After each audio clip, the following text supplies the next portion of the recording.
So Kent, you and I are the only two live. So we're broadcasting now. So. Jasper, are you there? All set. Welcome everybody to Secrets for Hiring and Retaining Great Employees, brought to you by the NCSG and the CSIA. Look for the regional town hall meetings that NCSG is going to be putting out with CSIA shortly. Also, there's still time to watch the NCSG convention online, get those super easy, super inexpensive CEUs and learn something. Please feel free to ask questions today. Please fill out the survey so we can continue to bring you the content that you need.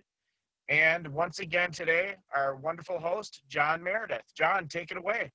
All right. Thank you, Jasper. And thank you, Chuck, who's president of CSIA, and Megan, the executive director. Penny, you've done a great job. Russ and the task force, I really appreciate your hard work and that we put in every week to make these things happen. So today, I'm especially excited. We've got a great guest. We're going to talk about the secrets of hiring.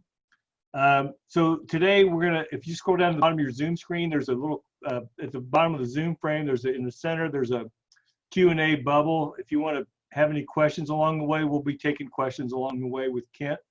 So be sure to join our next webinar on June 11th, The Culture Advantage, How to Use Culture as a Competitive Weapon.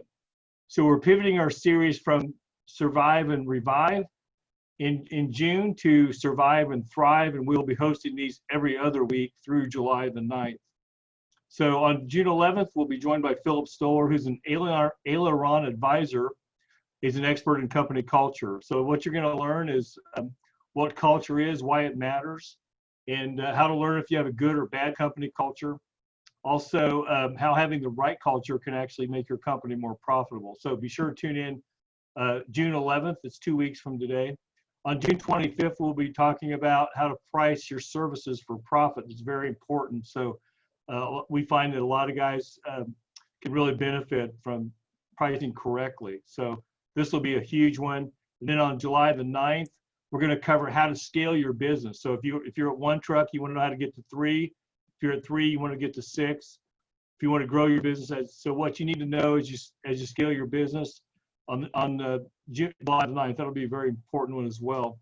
So these are all things that you guys are driving by filling out those questionnaires. So at the end of each webinar, those are really helpful to us to help us drive the content to things that are going to be the most valuable to our members. So everyone wants to survive and everyone wants to thrive. So these next few webinars will be about that, how to thrive in this business. So mark your calendars for June 11th, 25th, and July 9th for these sessions. If you've missed any of the previous webinars, those recordings are still available on the NCSG YouTube channel, and I would recommend that you listen to all of them if you've missed any. So it's always better to listen to them live, though, if you have because you have an opportunity to ask questions. So welcome to today's webinar, Recruiting and Hiring Demystified, the Secrets of Hiring and Retaining Great Employees in Tough Times with Kent Wessley. Kent is the COO of Ashbusters in Tennessee. He spent the last 20 years building and running home improvement companies in Wisconsin, Illinois, and Tennessee. He's hired over 50 employees at Ashbusters in the last 2 years, and over his career, he's hired thousands. So Kent has put together some processes and systems that seem to work really well. And he's also the founder of Knowledge Wins Consulting. It's a business that he started to actually help companies implement his hiring techniques and processes that have been very successful and allowed Ashbusters to really scale their business in the last couple of years. So today, Kent will walk us through the steps and processes he used to attract the right talent and grow his business. So Kent, appreciate you, and we're excited to hear what you have to say. Thank you, John. You know, I was just thinking about it this morning that we've kind of gone full circle, you and I, John. It's been about 3 years since we first met. You were on the panel of the interview committee for Ashbusters when I was interviewing for my job. So it's kind of ironic that you were on that side then, and now I'm talking about hiring and recruiting on this side. So thanks for having me, and thanks for giving me the thumbs up if you did. I got the job anyway if you didn't, but thanks for having me today. I might have a little something to do with it. Fantastic. So Good afternoon, everybody. I want to talk a little bit about recruiting and hiring today. And, obviously with this COVID-19, hiring was hard before that. And now we face a lot more obstacles moving forward. We have to be a little more creative. We have to kind of sharpen our processes a little bit. And some of our processes need to change. But the one thing I really want to make clear is hiring and recruiting, it's a constant grind, or at least it is for me, because we have 3 different locations at Ashbusters, and a lot of employees, a lot of moving parts. We're always expanding. So I spend time on recruiting every single day. It's not hours, it's minutes, but I have a very active funnel going at all times. And even if you're a 2-truck operation or a 3-truck operation, you want to spend some time in recruiting to always better your team. And I talk about building your team from the bottom up. You strengthen from the bottom. So the players that you're bringing in the door today are stronger than the bottom players you have. And as they go up through the ranks, it's called top grading. So you're going to build a stronger team from the bottom up. And that's why I'm always recruiting. I'm always looking for additional people that we can bring into our company. So, the saying with this COVID-19 is that we're all in this together. COVID-19's raised havoc, and we're all facing uncertain times in our business. But one struggle that remains and really intensified is our need for great employees. And I spend a lot of time in talking with HR people, HR directors. My sister's HR director for a big company out on the West Coast. And they're saying right now, coming out of this COVID-19, that if you're not spending 4 to 8 hours a week actively recruiting, you're going to be left behind when many people hit the job market again. And when I say, you, the owner, or another very high-level person in your company who has the skill set to recruit, which is selling your company to potential candidates. And I'm going to talk a little bit about that as we move along today, about the process and who should really be involved in it and who should own it, who needs to be involved in it, and how do you get, the needle to move by having the right people doing the recruiting. So I want to talk a little bit about that today too. So unemployment, as we know, 14.7, probably went higher today. I think the new numbers came out, another 2.1 million, I think, filed last week. And so the myth is that many of us might be thinking, well, that's great, because now all these people are going to be looking for a job. And if I post an ad, I'm going to have all these applicants.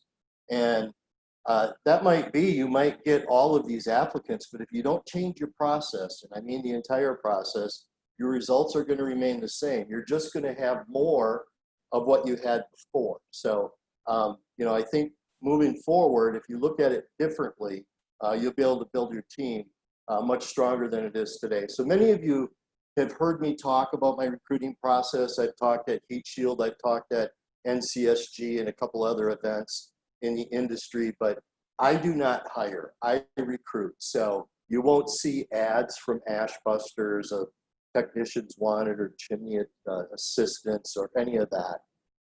I actively recruit the people that I want. So I have found it in not only at Ashbusters in this industry, but every business that I've been involved in the last 20 years. I've been a startup guy, so I've been the first guy into expansion markets, and I had to build my team around me, go into markets where I had absolutely no brand equity. Nobody knew who our company was, hadn't heard of us. Yeah, we were the giant in Chicago, 50-year history, but once I got out of Chicago, nobody knew who we were. So I had to start building teams with no brand identity in the marketplace. So I've used this in the last 20 years, more exclusively in home improvement, but it's worked very well for me in the chimney industry. And I don't waste time posting ads to sift through candidates who do not have skill sets that I'm looking for. And I'll tell you, occasionally, every once in a while, just to put my toe in and make sure that I'm still on par, I'll put an ad out just for a day or two and see what I get for responses. And it hasn't changed. I did it a couple of weeks ago. And every candidate that applied had no skill set that I was looking for.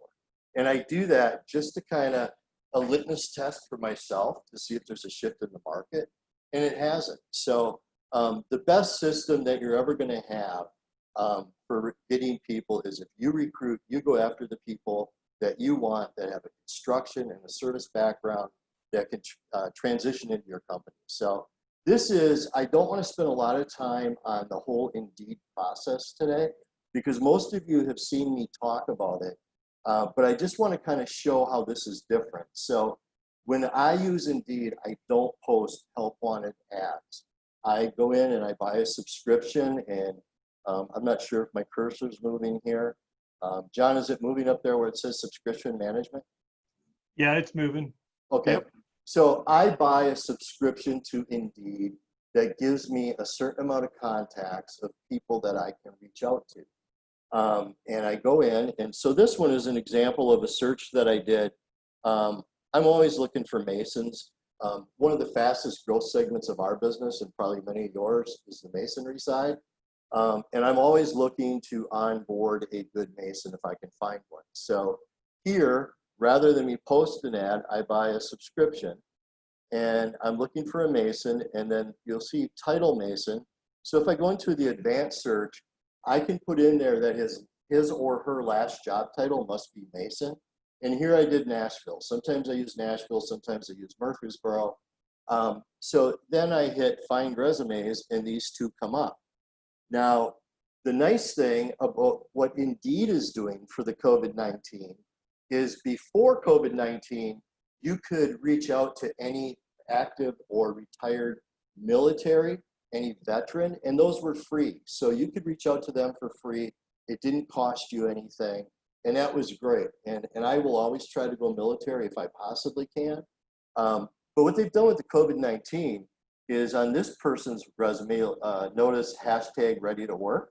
So anybody that puts their resume and saves it on Indeed with hashtag ready to work, those don't cost you anything to reach out to those. You're still going to have to buy an initial subscription, which would cost you as little as $100. But anybody that has that, and you'll notice here, right, recently updated and free to contact, you can reach out to all of those contacts. And obviously, this one that I have pulled up on the right, Christian Gonzalez, said he's been a brick mason 2019 to present at his current company, but brick mason and brick laborer since 2010. I reached out to him. Right here, you notice contacted May 18th. I haven't heard back from Christian. Now, this isn't a 100% fail-safe system. You're going to swing at the ball. You're going to miss. You're going to whiff. I do sometimes. They don't all reply to me. But since I've done this search on May 18th, I've reached out, and right now I'm very actively involved in conversations with 2 other masons in our area that I'm hoping to onboard. So Indeed is the main tool that I use, and I use this subscription. If you look up here as templates, and I didn't put it, again, I didn't want to make this all about Indeed today, but I build a template and I talk all about our company story, talk about our rich history in the beginning. I introduce people that, yes, we were a chimney sweep company, but we're really a specialty construction company now. And 90% of our revenue comes on the construction side of the business. And I found that by positioning us as a construction company, it's much easier to get construction candidates in the doors than to try to get somebody to come in and do sweeps. And I've been very successful in that. So, and we're moving, right now, our sweeps, they eat what they kill. But I would like to transition to that where they hand off everything they sell over to the repair and install side of the business. But by doing this and reaching out to people, you're not going to waste time with people that are a bag boy or work in a restaurant. And and we're moving so fast at Ashbusters, we don't have time to start at ground zero with somebody that doesn't know how to read a tape measure or has never done framing or roofing or some of the skills that we're looking for. I absolutely have to have people that have some construction background because when they come in, they're still going to go through an apprenticeship, and most people that come in our doors do not go out on a service truck under a year. Now, there's cases if I get an experienced sweep from another company they may move through the process a little quicker, but most of them are in our apprenticeship program for a year.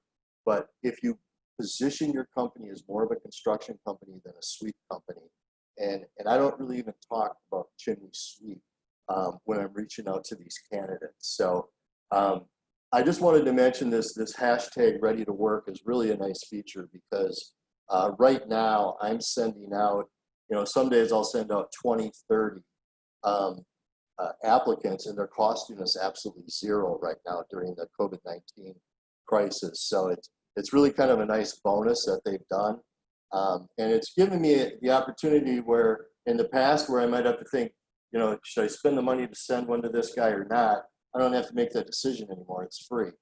So I just go ahead and I reach out to them. So Kip, go ahead. before you move on, so you said that prescription cost for Indeed was $100 a year or $100 a month? It's $100 a month for 30 contacts.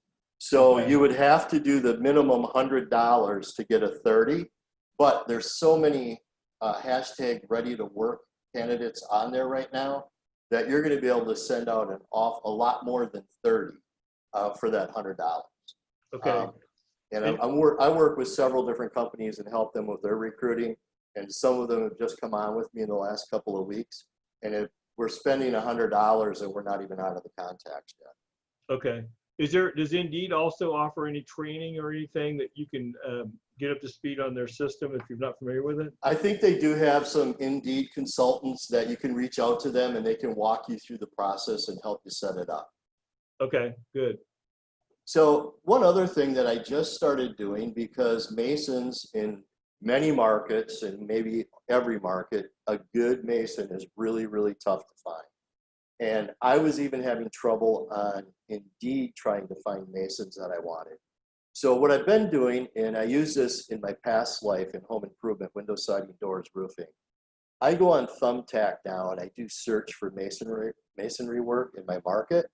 You'll usually find some smaller operators, and you'll also see some of their reviews on there, how many times they've been referred out through Thumbtack. And I'll reach out to them and just send them an email and just say that I'm absolutely slammed with work, and I'd ask if they'd be interested in subbing some of the work out from me.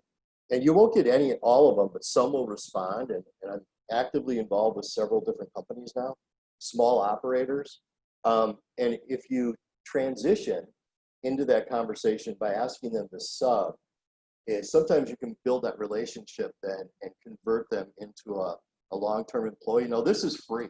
Now, you can go on Thumbtack in your area and look for masonry, and most of them will list their specialties: chimneys, sidewalks. You don't want a flat mason, obviously, but and it's free to do.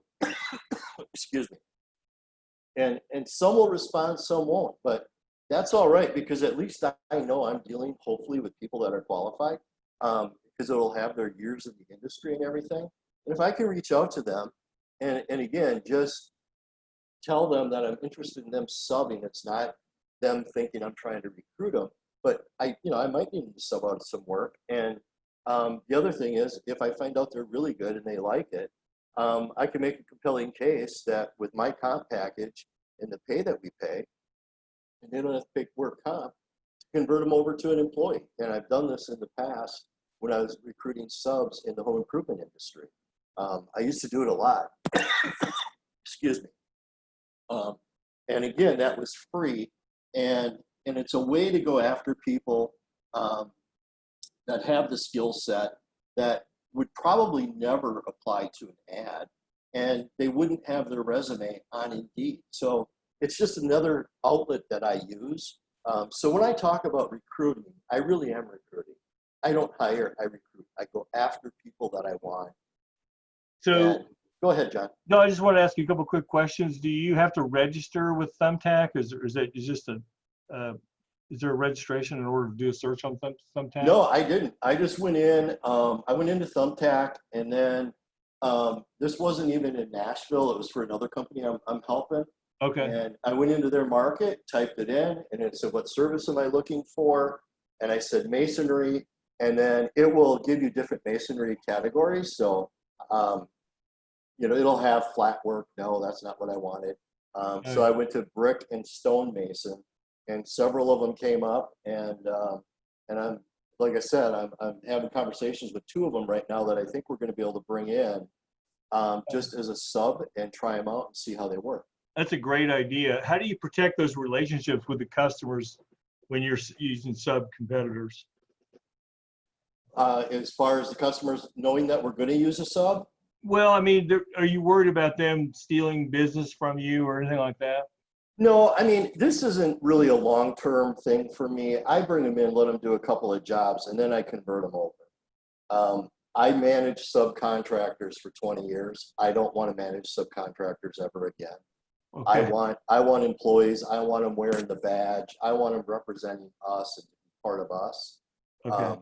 So it's just another way to get somebody to come into your company and hopefully convert them over to the employee status. So you might use them on a job or two, and then you just roll them into, hey, you know, you should consider working for us, and here's why. Yeah, and you know, a lot of these smaller operators, and you know, Mark Stoner told me the story too when he was building Ashbusters. I mean, you know, he was out doing sweeps during the day, and he was out running estimates at night and Saturdays and Sundays. And my big selling point when I work with these kind of masons is, why don't you give up chasing the work? Because I know what you're doing. You're working all day long. You're running long days. And then you got to run out and run bids and estimates at night and Sundays, and you're always trying to line up your next job. If you come to me, I'll just constantly feed you the work. You don't pay the work comp anymore. You don't have to find the employees anymore. You don't have to find your next job. I'll just keep feeding you the work. You come and do the work, and it'll work out better. Nice. And I've had some good luck like doing that. That's a great idea. I love that. It's really being creative. You know, I certainly hadn't thought of that. Real quick, you mentioned you help companies do that. I mentioned your consulting business. So what do you have some kind of service that people can hire you to do? I do. Okay. I do. So the name of my company is Knowledge Wins, and I go out and help them in their recruiting needs. So I'll go in and help them walk through the Indeed. I'll build their company templates. And what I've started doing now is, it's kind of a process, and it's been a learning process for me too. And now I'm going into the interview process, and I'll talk a little bit about this moving forward. But what I found in working with a lot of companies is the process is broken, and it needs to be established, and you need to have a lot of discipline in your onboarding and interview process. So I'll talk about that in a couple of slides. Okay. But I do work with companies and help them get staffed up. Well, that's a huge pain point for almost every business. You know, every business owner I talk to, their biggest challenge is finding people that'll show up to work and actually, you know, that actually can, like you said, read a tape measure. And it's a huge pain point. So I'm glad there's somebody out there that can come alongside us, you know, and help us with that, because that's we're all great, you know, at something, but we're not great at everything. And so I found that the most successful companies aren't afraid to reach out and get help. And I'm sure there's other businesses out there that can help as well, but I appreciate you offering that service. So. Thanks, John. And it's really fulfilling. I'm working with a client right now, and I don't want to call him out by name. I'll just say his or her first name, Terry, and I stayed involved with them through the phone screen interview process, and he or she would conference me in on the call, and I was kind of running them so they could see how I did it. And today they had one, and I said, why don't you just put me on mute and let me just listen in. And they killed it. They knocked it out of the park. The script was flawless. They did just a fantastic job. Loved the candidate. And I said, man, I wish he lived in Nashville because I'd go after him. Just kidding. But so I stay involved in that process now to make sure that they really have everything laid out and they're having success. So, you know, that's my goal, is I want everybody to staff up. Nice. So another thing that I did is, if you have a Menards in your area, and there might be other home improvement stores, maybe even Home Depot has these, but one of the best installers I ever hired came from a Menards contractor desk, where they all leave their price sheet or their business cards or whatever.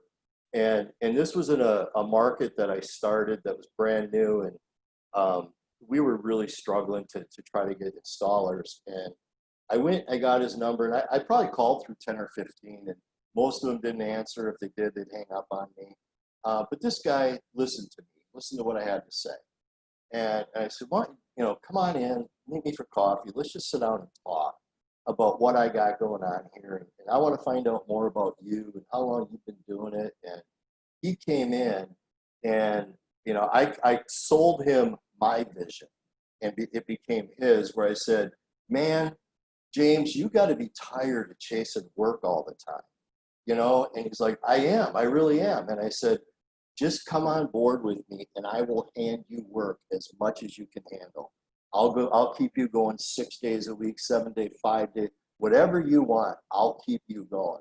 And he's like, I'm not sure yet. I've been doing my own thing for so long, but let me try a couple of jobs for you. And he did, and he was fabulous. The customers loved him. He did a great job, and he ended up coming in full-time as an employee. And it was just another thing that I did where I reached out. It was free.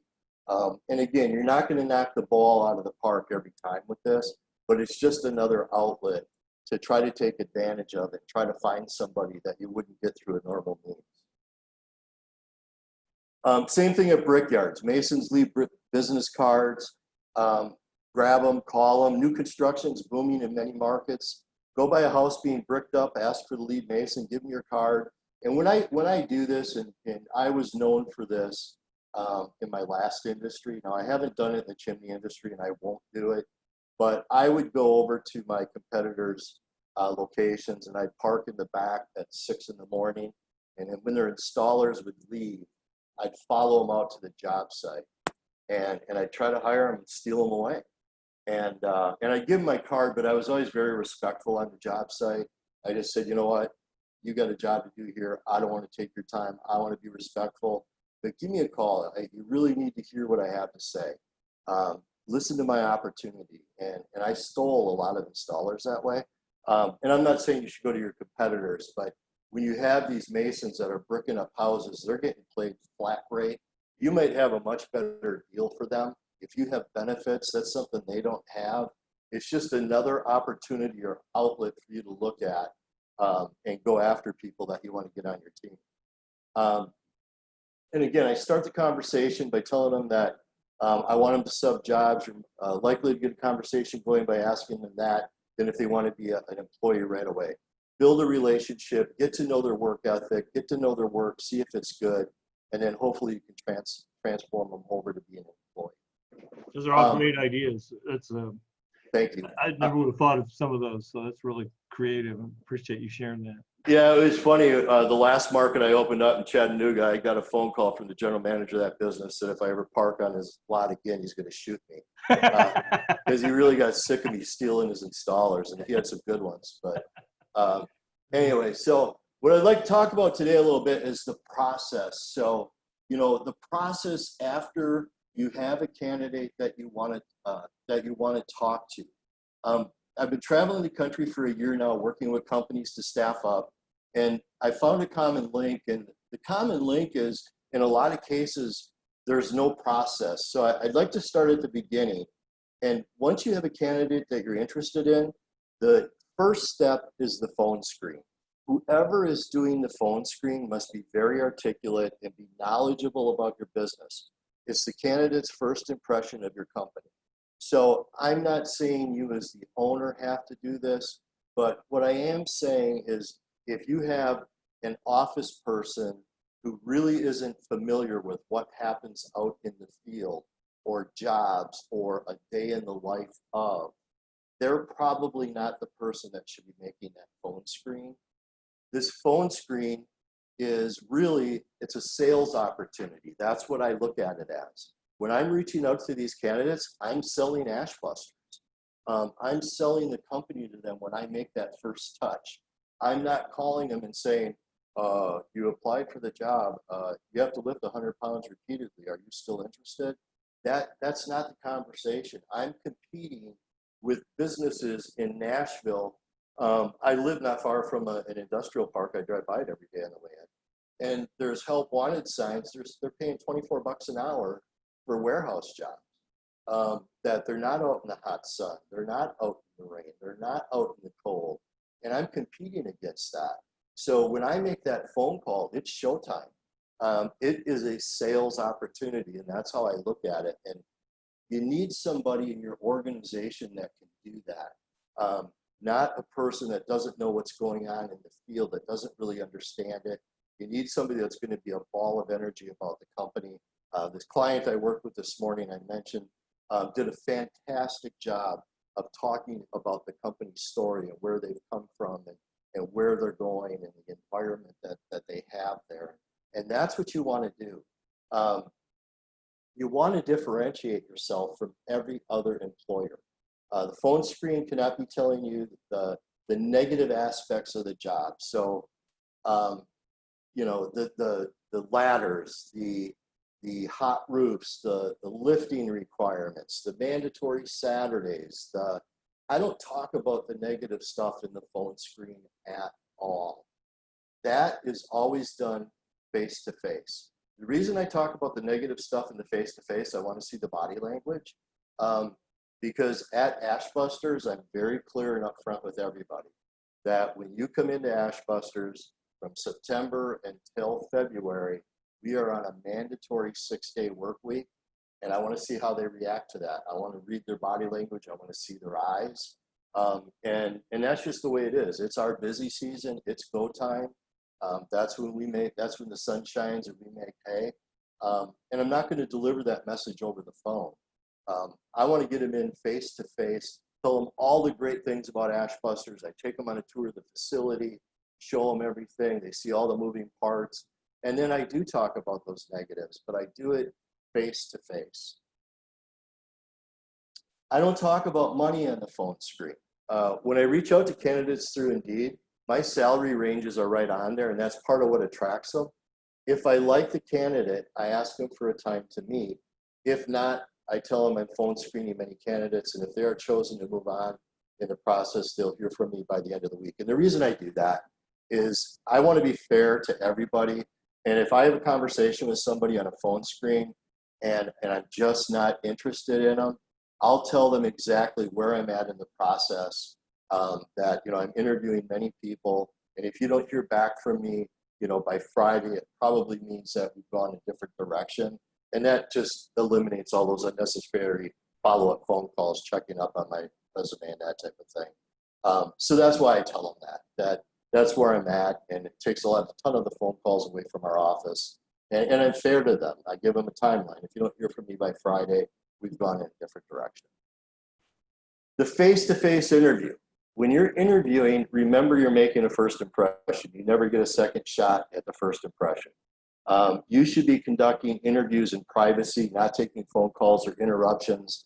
And as I've been working with companies across the country, there's been some where I go in and the interviews are being conducted in the main office. The phones are ringing and employees are walking through, and it's loud and it's confusion, and that is not a place to have a face-to-face interview. When people interview with me at Ashbusters, I give them the tour, I give them the walk around, and so I'm a little distracted. Sorry, I got another installer calling me back right now, but I'll talk to him later. But I'm very, very focused on them. They come to my office, I close the door, I put my phone on Do Not Disturb, and that's it. It's me and the candidate one-on-one. I don't take any interruptions at all. I make them feel special and that it's worth their time coming in to talk to me. Another thing that you really need to do is you should be using behavioral and situational interview questions. You should have a form with all the questions, and you are taking notes. You must have a form with some tough questions that make the candidate think. I want critical thinking skills. I'm not going to ask a guy, well, how long have you been roofing? You know, because to me, that doesn't really matter, because how many guys in my office in the last 20 years have said they've been doing it for 20 years, they've been doing it for 15 years. And you get them out on the job site, and if they have been doing it that way, they've really been ripping some people off. But I want them to be able to think, critical thinking skills. We hire for character and we'll train skill after they come on board. If you don't know behavioral interview questions, Google it. There's a ton of good books out there about behavioral interview questions. And an example of that, tell me about a time you made a big mistake on one of your past jobs. What was it? How did you correct it? And what did you learn from it? And I ask that question because I really want, when I bring people in, I'm looking for humility. I want our guys to be humble. I want them to be able to say, you know what? I made a mistake. I didn't do it right. But this is what I learned. It won't happen again. If I've got a guy sitting in front of me saying, I never make mistakes, he's not going to be a good fit at Ashbusters. I don't want big egos on our team. I want humility. That's what I want. Tell me about a time you had a disagreement with your supervisor. What was it about and what was the outcome? So I ask that question because there I'm trying to establish pattern. If he says, or she says, oh yeah, well my boss here, you know, blah, blah, blah, and it's very negative and very just not nice, I'll say, oh really? And then I'll look at their application and say, well, what about the job before that? Did it ever happen there? Oh yeah, it happened there all the time. So now I'm developing pattern that this particular candidate is not going to take direction very well, and we're going to have some issues. And so that's what I'm trying to do with that question. A situational interview. What would you do if you're on our team and a customer told you to stop working as they didn't feel you were doing a quality job? If a candidate says, well, I'd call you, that's not my person. I want somebody that's going to be able to, number one, be empathetic with the customer. That's the first step with that. Explain to the customer why we're doing what we're doing, or maybe we're not done yet. I need people that can think on their feet, that they don't have to call me all the time or one of our field supervisors. I want to know, can they handle that? I ask questions that make people think. I did a face-to-face interview for another company a couple weeks ago, and the owner of the company asked me if I saw the candidate squirming with some of the questions I was asking, and it's funny, and I did. And, you know, this isn't to put them through the ringer or anything like that, but I want them to be able to think through things. I don't want them to tell me how many roofs they've done or how many chimneys they've done. I want to know that they're going to have that critical thinking ability that I'm looking for. So my questions that I ask, they're tough. Some of them I have to skip and say, you know what? I know it's a really tough question. I understand. Let's pass this one up right now, but we'll circle back to it a little bit later. And I give them more time to think about it.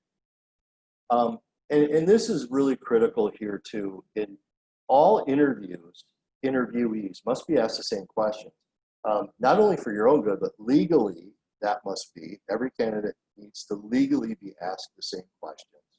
And if you're not asking the same questions and writing down the responses, how can you really compare a candidate if you're not writing everything down? So when I do an interview, I have a packet. So the first thing is going to be the resume that I got off Indeed.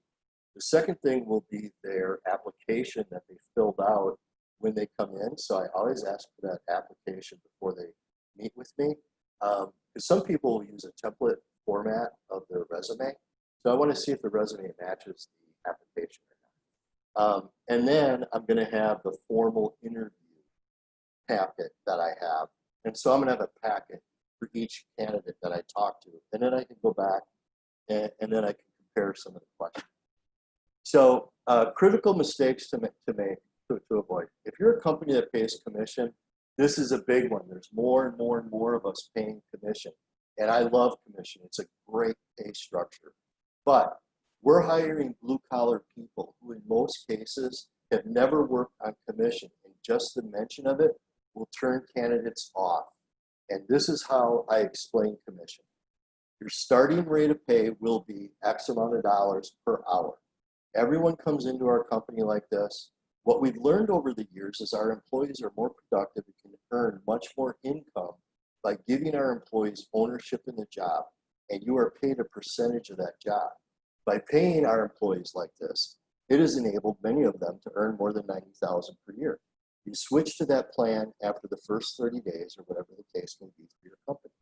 Again, I do that face-to-face.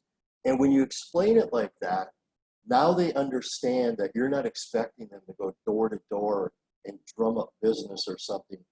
Most of these people that we bring in, they've never heard commission before. If they have, it's been in a negative connotation. So don't ever say commission. And I found it's really effective to tell them they have ownership in the job and they're going to get paid a percentage of that job. And what I'll do is I'll break that down for them and I'll say, for example, if you were an hourly employee in the first 30 days and you're making $17 an hour, you'd make 56 or whatever that is. Can't do that fast in my head. But on our commission plan, as an apprentice, you'd make $350 that day. So it grabs their attention and then they start understanding it. And by doing it this way, it's kind of changed things. I've never hired one person at Ashbusters that has come to me and said, you misrepresented what I was going to be making. So you got to be honest with people too. Don't mislead them, but explain it to them in those terms. Commission is going to scare people, and it doesn't. Commission can be a really, really good thing for chimney people if they understand how it works. Excuse me, I'll interrupt. Let me just interject right here. Just a couple things. Can we send your slides out to everybody after this? Is that okay? Yeah, absolutely. Okay, and then also, just want to backtrack a little bit. Behavioral questions, basically what you're looking for there is past behavior kind of predicts future behavior. That's the kind of the. You are absolutely right. So I ask behavioral questions based on their workplace in the past, because that's going to be the best indicator moving forward of what their behavior will be in the future. And that's why I think those behavioral style questions are really important. We always ask in our interview process, tell us about some people that you most admire. And that's a good question too, because it gives you some insight maybe into, we're looking always to hire for culture. So if they say, Abraham Lincoln or, a certain president, you get some insight that way too, as kind of who they most admire. And oftentimes they'll say it's a, friend, relative, or neighbor. And then we ask them why. I found that to be a good one to kind of get some predictive behavior too. Yeah, those are some good questions. I might have missed one of my slides because when I get on a roll here, I get going. But one of my favorite questions at the end of the interview, because there are so many things that legally we cannot ask. You cannot ask if a person is married. You cannot ask if they have children. You cannot ask if they're pregnant. You cannot ask where they live. You cannot ask if they go to church. But my favorite question at the end of a face-to-face is, tell me what you like to do in your free time. And you'll find if you ask that question, you're going to get some of the answers that you were looking for, but you couldn't ask. So for example, the phone screen that I listened in on this morning, at the end of the interview, Terry asked the candidate, tell me what you like to do in your free time. And he said, I got a big family. I like to spend time with my family, but I go to church and I'm very active in my church and I'm very involved with the youth of the church. And I like to spend a lot of time with the youth. And I mean, that right there now, I got a little bit of idea of the character of the guy, right? By him telling us that. But we wouldn't have been able to say, where do you go to church? But it came out by asking that question of what you like to do in your free time. I want to know, in Tennessee, do they want to go up to their cabin every weekend? That's going to be a problem because we work Saturdays at Ashbusters. So I absolutely love what do you like to do in your free time. The character is going to come out in that person. So just wrapping up here, the roadmap forward. Recruit, don't hire, stop posting help wanted ads. If you go after the people, you're going to have some really good luck. You'll have better candidates in the end. At Ashbusters, our strength has been our people. We've been able to grow at an unprecedented level in the last 2 years because of our people. And we truly have been able to do that. And, we say we're going to add trucks and we do it. And we're able to do it because we have the people to move in those trucks. We moved into a new market this year. And again, we were able to do that. So we're going to Knoxville in August, and I had a branch manager who had already been in training in Nashville for a year. We picked him up, moved him over there. As that business grew much quicker than we thought it was going to, I was able to bring other experienced technicians from Nashville, transfer them over to Knoxville. So we're always building our team to be able to do the things that we want to, and to build better people from the bottom up. So even if you don't have a growth goal like Ashbusters, better people will make for happier customers, and you'll be able to manage your business instead of running it. So there's a big difference between managing your business and running it. Running it looks like every day is chaos. You've got employees that call out. You can't trust them to show up, or they want to call off earlier. They see one cloud in the sky and say, I can't work today. But you can move to managing your business if you have better people on your team. So, so that's it. Thank you for having me today, John. Thanks for everybody that listened in. I hope you take something from this and are able to change your hiring moving forward. So thank you, Kent. That was I love the process, and it's been very informative. Do you have a just curious, when you go through this process, tell me about your success rate. I know, you never really know what you get till you get a couple months into it, but can you talk a little bit about, how with the turnover aspect and what you see there going through this process?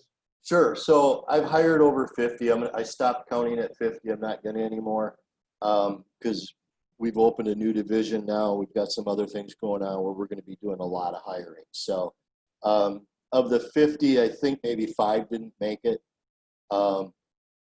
So the people that I bring in have been very strong. They've been pretty much what I thought they were going to be.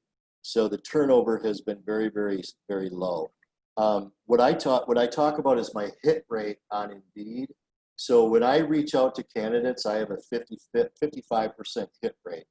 55% of the ones I reach out to will get back to me. And now just because they get back to me doesn't mean that I'm going to go through the process with them, because this isn't a silver bullet. It's not perfect. There's still work involved. I'll call people that responded to me that they're interested off of Indeed, and I leave a voicemail, they don't get back to me. Then I'll email them, they don't get back to me. My last step is a text, they don't get back to me. So it is a funnel effect even after that, the 55% hit rate. But what it's done is you've just gotten so many more qualified people coming in the door. And again, I can't stand wasting time looking at resumes of people that don't have the background that we're looking for. I remember Mark talked to me a little bit about this when you started implementing this process. Your quality of candidates just went way up, and that's really what's allowed you guys to scale the business so rapidly in the last couple of years. You mentioned company environment, so let's talk a little bit about culture and how you sell the company. So at Ashbusters, growth is in my DNA. Every company that I work for, it's always been about the growth. It's bigger, bigger, bigger. Now, yes, you got to have it on the bottom, but we always want to grow, grow, grow. So that's my vision. That's what drives me. That's what makes me get out of bed in the morning is growth. I want to grow. And Ashbusters aligns with that very well. So what I do at Ashbusters, I do talk about the culture. I talk about the environment, that we're our family. And it's interesting that I brought a couple of guys out of Chicago, probably 2 or 3 now. And I was just talking to one over the weekend, and he says, Ashbusters is my family. I left all my family behind, my brothers, sisters, parents. But on the weekends, it's Ashbusters guys that I'm hanging out with and their families, and we're having barbecues together. And I talk about that. I talk about the growth. I talk about where we've been and where we're going. We are focused at Ashbusters of where we're going. We know exactly where we're going. We know the timelines of things that we're doing, new divisions that we're opening. So when I hire people, I talk about that because your good candidates, they want to be part of something like that. They don't want to just be a number and go and punch in and punch out. They want to be a part of something that's growing and changing. And so when I talk about that in the interview, no one's ever come back to me and said, you know what, Kent, that was a bunch of BS. That's not true. It is true. We open new divisions, guys move up. As they move up, people underneath them move up. As we continue to grow, new positions, new management positions open up. We take all those people from the inside and promote them. So that's what I talk about. I talk about our culture and our growth, and about earning potential. You know, we've got chimney technicians in Nashville making north of $90,000. I've got install guys that are making more than that, and I talk about that because it's very realistic. And most of the people that I've brought in, they're great people that have great character. They were just looking for an opportunity. They were working hard. I hired a mason last year. He right out of high school, he started working for a masonry company in Nashville. He was there, I don't know, 14, 15 years. He was making $16 an hour, and he was topped out. He was never going to make any more than that. And he is lights out. He's fantastic. I'm trying to hire all the guys he worked with, but I haven't gotten them yet, but I will. So tell me, how important is culture to you and your business, and how does it enable you to scale your business? Well, I'll tell you how important it is. The reason that I'm at Ashbusters is the negative culture that I had when I moved 4 years ago.